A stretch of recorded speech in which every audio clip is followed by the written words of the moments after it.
Welcome back to Scarlet and Maize. I'm Adam. I'm Zach. It's the most wonderful time of the year. It's the Sure week is. of the game. Sure is. I'm so excited. But before we get to that, Yeah. Michigan 19, Illinois 17. Wow. And I was expecting most of the second half to come in here way sadder than I am right now. Yeah. Not that I'm not bummed out about anything that happened Saturday, but Michigan came out with the win. Whatever. So now that Blake Corum got hurt and is in question for Saturday, Jake Moody for Heisman. There you go. Unreal. I don't have a whole bunch to say except that if Blake Corum doesn't get hurt and if Michigan doesn't proactively keep Donovan Edwards out and in street clothes to keep him for the game, I don't think the game ends up as close as it was. Yeah. Blake Corum had over 100 yards and he had one carry in the second half. Right. They were about to score again. He only fumbled his first fumble of the season because his knee was hurt. So Michigan was about to go up 14-3, but instead it's 7-3 in Illinois ball. Yeah. In the second half, Michigan couldn't run without the top two guys in, and the passing game is still terrifyingly slumping. I kept yelling at the TV, like, if Corum is not in, stop running the ball, because it was not effective at all, which, taking a step out of this for a second, like, I think people that say Blake Corum isn't good enough to be in New York or be a Heisman finalist or whatever, I think that they're wrong. Because if it was just the system, other people would have gotten more than 1 yard of friggin' carry, whatever it ended up being. But C.J. Stroud was 18 for 30 with one touchdown against Maryland. Hendon Hooker was 25 for 42. It's really too bad he didn't complete exactly two more of those passes. But he tore his ACL. Drake May was 16 for 30 with no touchdowns against Georgia Tech. Blake Corum had 108 yards in basically half a game. Even getting hurt, I think he had the best performance of all the probable Heisman finalists. This really could come down to the game, and it really is a bummer that he got hurt. Yeah. Hopefully he's okay enough, but I don't think he's going to have nearly as explosive a day potential as he did before Saturday. But if you know me, what? I was going to say it really sucked seeing him get hurt. Yeah. Yeah. Because him and Hendon Hooker. I had a couple people text me, I heard Corum got hurt. Did it look bad? And I said, no, but that terrifies me. Because it made me think it was an ACL or something. Well, because, Hendon's was, nobody touched him and he just fell, and then his is an ACL. But I mean, hopefully it's just a bone bruise and we'll see him. But if you know me, you know that I love storylines. One of my favorite things about March Madness is finding cool storylines to potential matchups and parallels to previous years. This game reminded me of 2016 Michigan-Iowa. I actually said that to my wife a couple times during the game when I was sure Michigan was going to lose. I was like, this is Michigan-Iowa 2016. Wow. Wilton Speight played injured. They lost on a last-second field goal. Blake Corum got hurt in this game, but this isn't 2016, and they found a way to overcome it, and they won on a late field goal. I've talked a lot in our 2 years doing this show about 2016, and I probably won't stop because I will forever be angry about the circumstances around the officials and the officiating itself in that game. But this is not 2016 in the Ohio State game. The rest are fine. Okay. What were you going to say before? Oh, maybe the difference was this one was at Michigan opposed to Iowa. It could be. Neither team, like Illinois this year and Iowa, Illinois this year, I think, is better than Iowa was in 2016, at least their record. But, I mean, that is a difference to point out. Yeah. The last thing I want to say... Would you say Iowa this year or Iowa 2016? Iowa 2016 was better. Oh, Iowa 2016. Iowa I think the defense this year is probably better. Yeah. The offense back then was probably better. The last thing I want to say, hopefully forever, about this is the tunnel is not an issue. You've been sick of the tunnel talk since, like, the Sunday after, like the day after. Day of. Yeah. I'll even give Bielema a pass because he had a really hard week with his personal life. But Illinois had to wait a minute to leave the tunnel at halftime. The new protocols worked because they weren't allowed to be in the tunnel at the same time. And Bielema was pissed that he literally had to wait an extra minute. So just to recap, Brett Bielema had to wait a minute. Penn State threw a sandwich after James Franklin couldn't make his guys get into the locker room, which they weren't blocked from or anything. Michigan and Ohio State yelled at each other last year. And Michigan State has people under criminal investigation after a group attacked one Michigan player while another guy held up Jamon Green while another hit him with a helmet. This is not another incident. There has been only one incident. So hopefully the pushing of these non-stories as big stories will end after this year. I know it's going to – if anyone says anything at halftime or before or after the game, it's going to be a story. But hopefully after this year that ends because it's so stupid how they're trying to make it a story. What do you think about the Michigan game?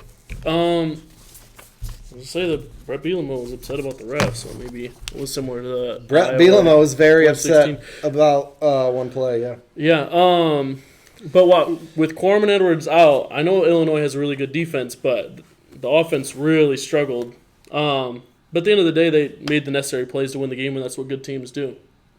That's all I really have. Yeah. Yeah. Ohio State 43, Maryland 30. Yeah, after Ohio State's first drive on offense, they really struggled in the first half. They were hurting themselves a lot. The whole game, really. They had a lot of penalties. On their second and third drives, they had 2 penalties that led to their 3-and-outs on those drives. So then they finished the game with 97 penalty yards. That's just you just can't have that. It's way too much.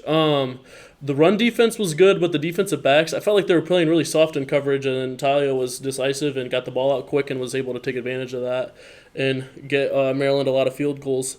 After an up and down game on the defensive side, it was still the defense that ended up making the game-winning play, which was awesome because last year I would never have thought that would have happened. Game-sealing play, right? Not game-winning play. I mean, it won them the game. I'm just going to nitpick. Yeah. All right, yeah. So they won. Zach Harrison's back-to-back sacks on that drive, including the scoop and score for a touchdown, was awesome, especially coming from Zach Harrison. Was that officially a fumble recovery? Yeah. Because he caught it in the air. Yeah. Either way, it's a touchdown. But right. It was officially a fumble. I know some Ohio State fans were worried. They're like, Zach's not going to get a second sack. Yeah. But, his back-to-back sacks were awesome, especially coming from a guy like he could have went pro last year. He hasn't had quite as expected of what the career he was expected to have being a 5-star recruit, and he came back for his senior year, and he's made an impact this year for sure. I do think it's helped that the rest of the D-line has been a lot better than they were last year, but Zach Harrison's had a good year, and it was awesome to see him make the game-sealing play. Yeah. The run game, what the heck? I think maybe we figured out the problem. At least in this game, it seems like TreVeyon Henderson was the problem. I saw multiple screenshots of him just completely missing the hole that was open, and I love Trey. He's a massive talent, 5-star. He was the number 1 running back in his class, and he's shown flashes of that the last 2 years. But lately, he just seems lost back there for real, and he's just missing the hole so often. And I think a lot of times he's getting caught up in looking for the home run, and then he's not decisive, and he's not running through the holes that the defense are giving him that he could get 5 yards, and he's getting tackled for loss. But Dallin Hayden ran behind the same O-line as him and against the same defense, and Hayden looked like a star. He had 147 yards and mostly in the second half. I think he had 1 carry in the first half. I think he had 26 in the second crazy. half. I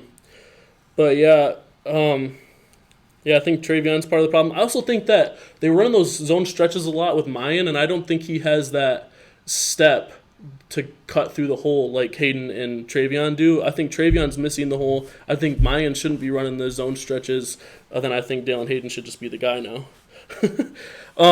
But yeah, I think it'll be absolutely criminal if TreVeyon Henderson has more carries than Hayden in the game this Saturday. Yeah. Yeah. Do you think Mayan Williams is going to play? I don't know. They make it seem like he will.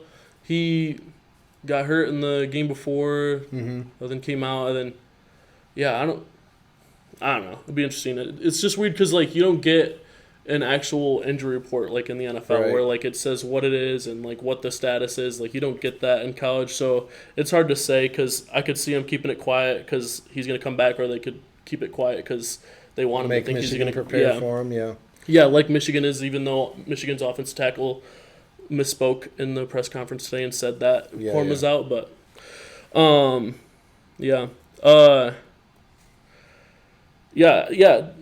Hayden had a great game, and on the 147 yards, it wasn't like he was hitting the home run that Travion was missing. His longest carry was 18 yards, and he was just getting a good amount of yards every run. And yeah, but I think Ohio State has the players and the talent and the coaches to be the best team in the country, and now it's time to put it all together.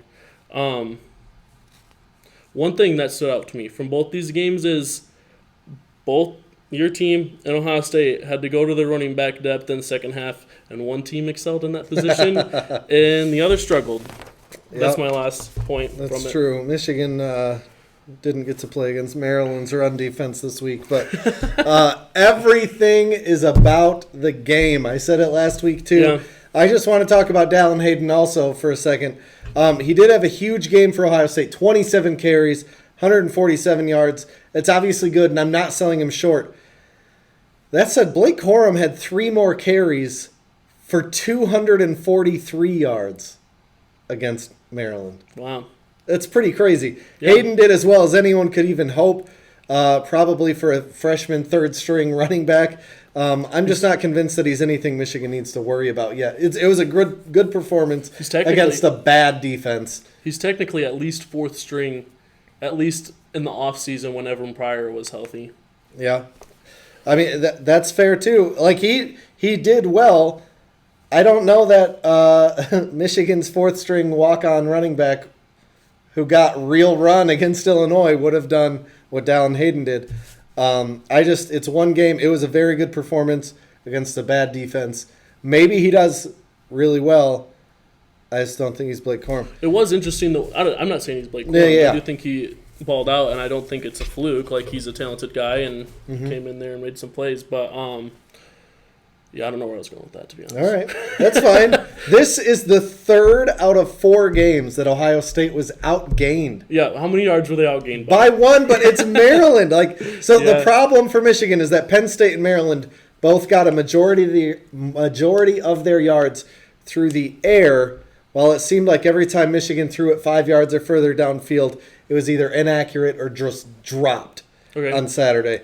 In a lot of the year, to be honest. The problem that Michigan fans were excited about from the windstorm that Northwestern outgained Ohio State in is the health of Blake Corum and Donovan Edwards. So, Michigan watched the Northwestern and Ohio State game and thought, oh, we'll be able to run. But we saw Saturday, if Corum and Edwards aren't out there, Michigan's not going to be able to run the ball. So, we'll see. I think it is a factor even if they're not 100%. Even if both of them play and they're at 60%, if 75%, it's still going to be a factor in the game. It'll especially definitely those 2 guys that are really It'll good. be better than the guys behind them, for sure. Yeah. Scarlet and Maize pick standings. There was some movement because it is now, I'm 89-26, you're 87-24. You're beating me by basically exactly 1%. Wow. Is it basically or is it exactly? I don't know how many decimal points go, but Gotcha. whatever. So it's 77.3, 78.3.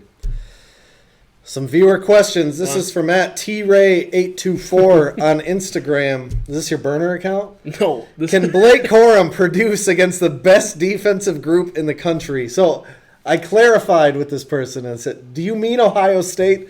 Or do you mean, I was thinking a potential rematch with Georgia? Or, what are you talking about? Yeah. And they said Ohio State. I'll let you answer first. Can Blake Corum produce against Ohio State? So, this is actually my friend, and he sat down. I was going through my notes, and he sat down with me. I was like, what's your Instagram at? And he was like, TRay824. Why? And I was like, what's wrong with you? But it's just a stupid question.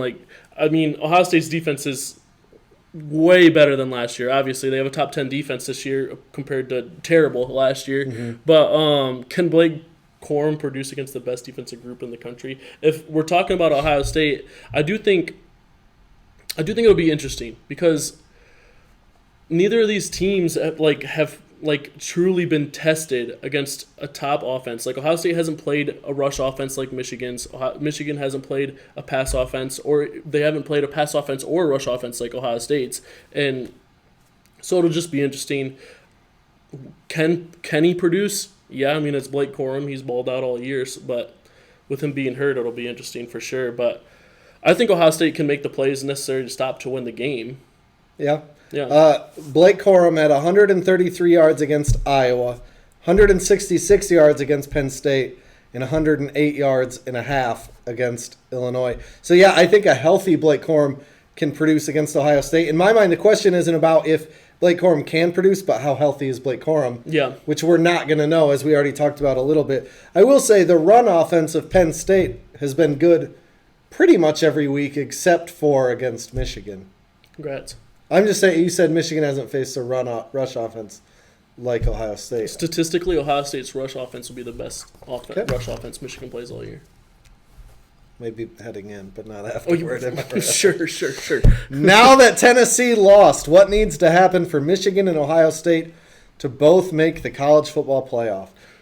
So I analyzed it, and I figured Georgia winning the SEC helps. Yeah. Then if Clemson, TCU, or USC, if just one of them lose, I think Wait, who'd you say? Clemson? TCU or USC? TCU, yeah. If one of them lose, I think they're in. If Georgia lost to LSU in the SEC championship, that would complicate things because I do think the committee would be more likely to put a 2-loss SEC champion than an 11-1 Big Ten throw team that with game? a weak schedule. Does the SEC instruct the refs to let LSU win that game? No. Just to get two teams in? No. Yeah. It wouldn't surprise me, to be honest. It would just make things so complicated. I mean, I think Tennessee's basically out, especially I feel like the committee does factor in key player injuries and stuff too. So even with Hendon Hooker being out, and they just had their second loss, right? Yeah, but they did smoke LSU at LSU. So it would be crazy if Joe Milton made the playoff. So I think. Oh no! Now I'm thinking about that if that happens. So I think. I honestly didn't even think about TCU losing because I feel like at this point they're going to win out. But I think only one of USC and Clemson need to lose. So Clemson hosts a South Carolina team that just destroyed Tennessee. And then they play North Carolina in the ACC championship, who may or may not have been severely overrated. But they're better than most of what the SEC is playing right now. Were they severely overrated? They were a one-loss team and they were ranked 13th. So they were a one-loss. Yeah, that's true. Yeah. USC hosts Notre Dame, and then the Pac-12 championship. Oregon has to win at number 23 rival Oregon State to make the Pac-12 championship. If they lose, I think Washington goes, assuming they beat their rival Washington State. Yeah. So neither team has a cakewalk left. That's why TCU already beat, I think, the teams that they'll probably beat or play again in the Big 12 championship. So I think it's going to come down to USC and Clemson. And I think one of them needs to lose. I think there's an okay shot at that. I wouldn't TCU's been really good this year, but I mean they almost lost Saturday to a not great team. I wouldn't just pencil them. I wouldn't pen. I mean Tennessee got destroyed by South Carolina. That's what I'm saying. Yeah. Well, and it's hard to beat teams twice, especially when you're really not that much better than them. I don't think TCU's head and shoulders better than everyone else in the Big 12.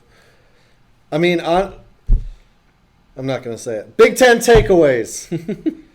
Indiana completed 2 passes for 31 yards, got outgained 540 to 288, got out first downed 29 to 11, gave up 9 of 18 third downs, and won the game against Michigan State, who probably squandered their chance for a bowl game unless, which is definitely going to happen, they win in Happy Valley on Saturday against Penn State.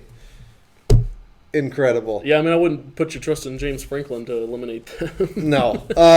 My last one, both Michigan and Ohio State obviously need to beat an undefeated top 3 team in order to make the Big Ten championship game. 7-4 Iowa needs to beat 3-8 Nebraska. You mean? Oh yeah, sorry. Yeah, I know we're probably losing divisions in a year or two, but this is ridiculous. Yeah. Tell me why we shouldn't just delay the Michigan-Ohio State game by 1 week and just have them officially play for the Big Ten championship. Michigan gets a week to get healthier. Ohio State gets to play in a dome. Win-win. Ohio State can get healthier too. I don't care. Their running backs are banged up. They're without Jackson Smith. Their running backs are banged up. Jackson Smith and Jigba's gone He's gone. to the NFL.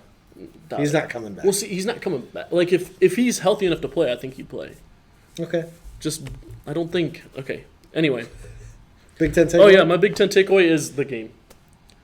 The game. It is the Big Ten. I'm excited, but Blake Corum going down tempered my excitement. Yeah. I was just like, That's of tough. all the people to get hurt, That's what I said about Jackson. had to Smith and be Jigba. Blake Corum. Yeah, Marvin Harrison Jr. is a big step down. Rapid fire turd pile picks. I still think Harrison Jr. should be able to go pro like right now. He should be. He's so good. Yeah. Rapid fire turd pile picks.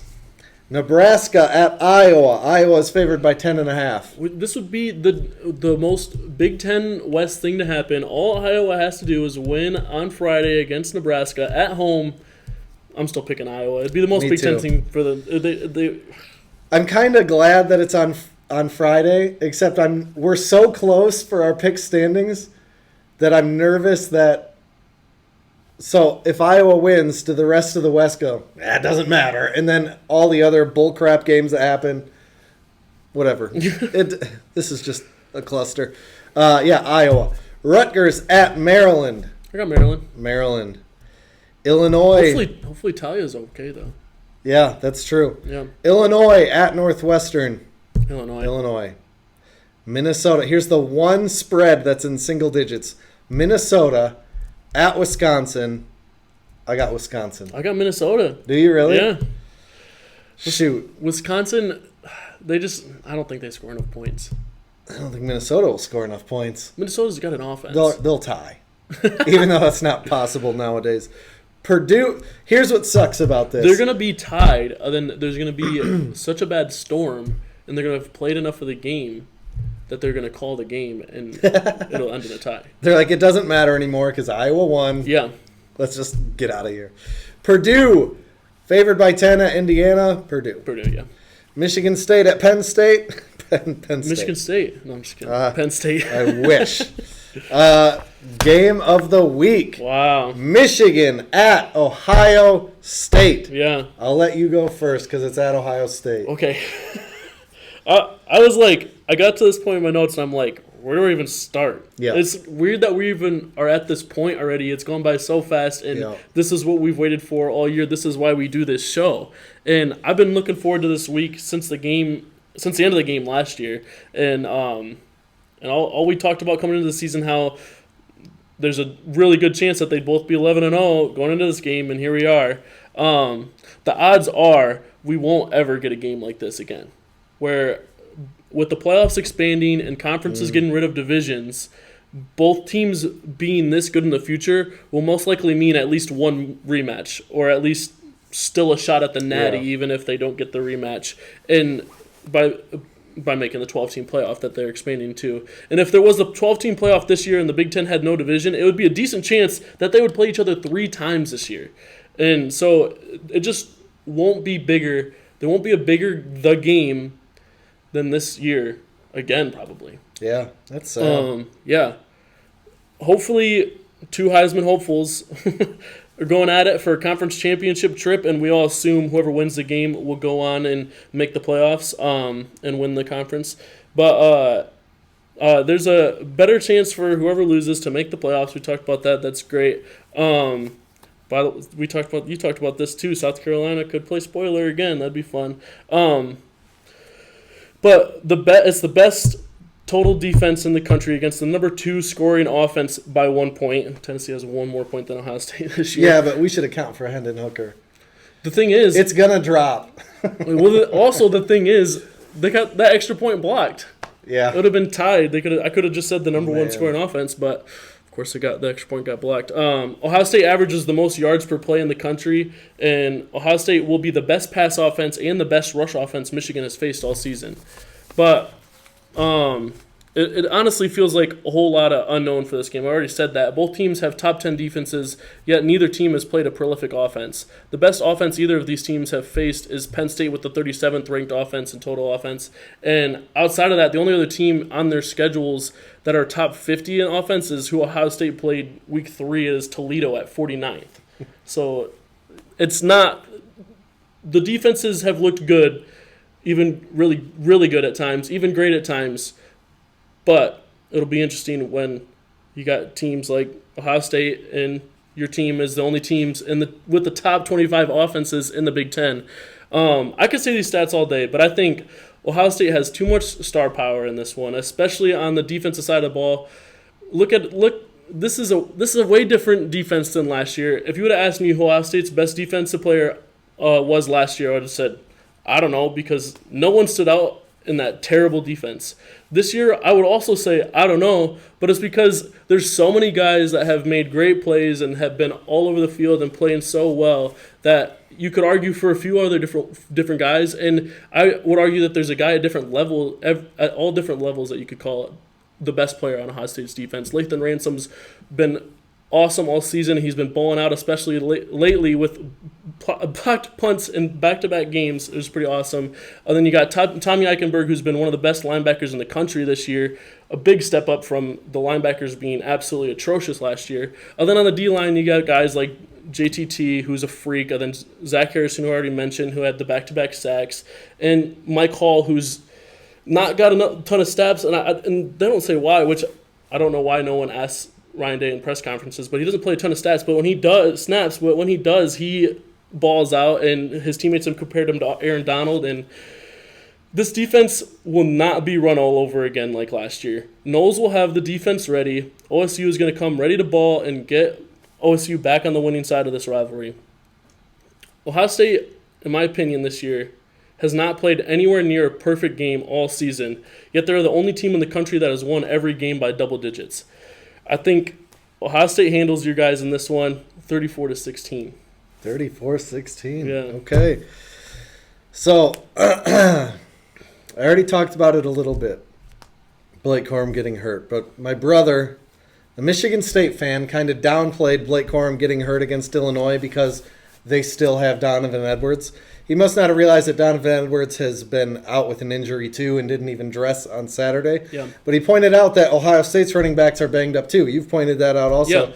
As did a couple of my coworkers who are Ohio State fans, except the difference is that Ryan Day probably doesn't even care because they are so pass heavy and he wants to even be more pass heavy, and this is a way to do so. They're so pass heavy, but they have a top 25 rush offense. Yeah. Michigan losing Blake Corum is more like Ohio State losing C.J. Stroud than Ohio State losing Henderson and Mine Williams. But I don't even know if that's a good comparison, because I would say it's more like them losing Tommy Eichenberg, because they don't have a lot of depth at linebacker, and Tommy Eichenberg has. We been a don't know beast what this year. Ohio State's quarterback depth really is. I mean, you have Kyle McCord, who's a 5-star, and he'd be fine if he. Yeah, and he hasn't really played in meaningful games. Right? Yeah, that's fair. That's what I mean. I think he'd be fine. J.J. McCarthy was a 5-star, and he is not doing very well. Dwayne Haskins was only a 4-star. That's great. And he hadn't played any meaningful games, and then he came in and That's true. balled out. I don't think that's the rule. I think that's more the exception. Oh, Cardell Jones, 3-star, came in, Yeah, again, balled out. don't think it's the rule. I think that's more of an exception. I'm just saying, I think C.J. Stroud is really, really good. Probably going to win the Heisman. If I'm being completely honest, my worry would be a little bit higher if he was out, but I would still be pretty confident if C.J. Stroud was out. He is probably a system quarterback who's not going to do anything in the NFL. I get what you're saying. Yeah, okay. But all season long, here's what I'm saying, though. To their respective offenses, Blake Corum is to Michigan's offense what C.J. Stroud is to Ohio State's. If you take them off, there's panic. Especially if Donovan Edwards is out, but not just if Donovan Edwards is out. Whatever. We can disagree. It's that week. You know what I mean? It's fine. I just don't agree. Ohio State has a certain depth that Michigan doesn't necessarily have. Ohio State played their fourth string running back coming into the season, and he played great. Yeah, he did play great against Maryland's defense. You're right. Yeah, if all three of those, Evan Pryor's obviously still out because he's out for the season. But if Mayan and Travion both didn't play Saturday, it wouldn't change my level of confidence in the game. That's crazy. Because I think you're reading a lot into one game against really, really bad defense. He has over 500 rushing yards on the season. That's great. How many players does Michigan have over 500 yards? Not 3. It doesn't even matter. All season long, Michigan has honestly not really missed Aiden Hutchinson and David Ojabo, but I think they will this week. Yeah. Last year, they were able to drop 7 and get pressure with mainly those 2, but only rushing 4. But Michigan has failed to get pressure this year without blitzing. I also think the secondary is a little more prone to give up big plays than they were last year. It's going to be tough to hold Ohio State to 27 points again. Then, Corum isn't 100%, and we don't know Donovan Edwards' status, but we do know about the clear struggles for the Michigan passing game. Yeah. Ugh. Sorry. It's okay. I have a confession to make. Yeah. We are now separated by just 1% in our pick standings with a not cheap dinner on the line. And I had made peace with myself earlier today for picking Ohio State by 3 to try to sneak in a point in our pick standings if it's at least a close game. And then I saw this quote from Jim Harbaugh's Monday press conference about the game upcoming. I think you're going to find that we're made of the right stuff. He sounded confident as he said it. They've been getting ready for this game since January, all the players are saying. So instead of hoping for a close game in a Michigan loss, I'll take the Michigan win and the points from getting it right. This is going to be like 2016, except the officials don't do actively everything within their power to give the game to Ohio State. For instance, they might throw a flag against Ohio State. That would be a good start, and I think they're going to do it. I think Ohio State isn't going to be told by the referees that they can literally do no wrong in terms of penalties. Michigan, 41-35. I think Corum and Edwards get Michigan's ground game going. I think we see some things from Michigan's passing game that we haven't seen yet this year. Kincaid is out for the season, but JJ is going to get it done. Michigan will win the game. Go Blue. Here's what sucks about you picking Minnesota instead of Wisconsin. We are 1% away. If we had all the same picks, if Michigan won the game, I would win by 0.05%. You picking Minnesota screwed that up. And I'm a little mad about it because it would have been fun. I hate you, Zach. Sorry. No basketball talk because it's the game week. I will say I put the outline together, and I said that before Michigan squeaked by. I'll just say this. Yeah. Michigan basketball is severely disappointing. That's not why we're not talking about it. We'll get to it. We talked about them having Iowa's defense in basketball, but they might have Iowa's offense from football as well. They are too bad defensively to be as inconsistent as they are offensively. Yeah. Let's move on. Sounds like Ohio State last year, football. Yeah. Things no one is talking about. Yep. USC and UCLA are joining the Big Ten right as we're getting rid of divisions.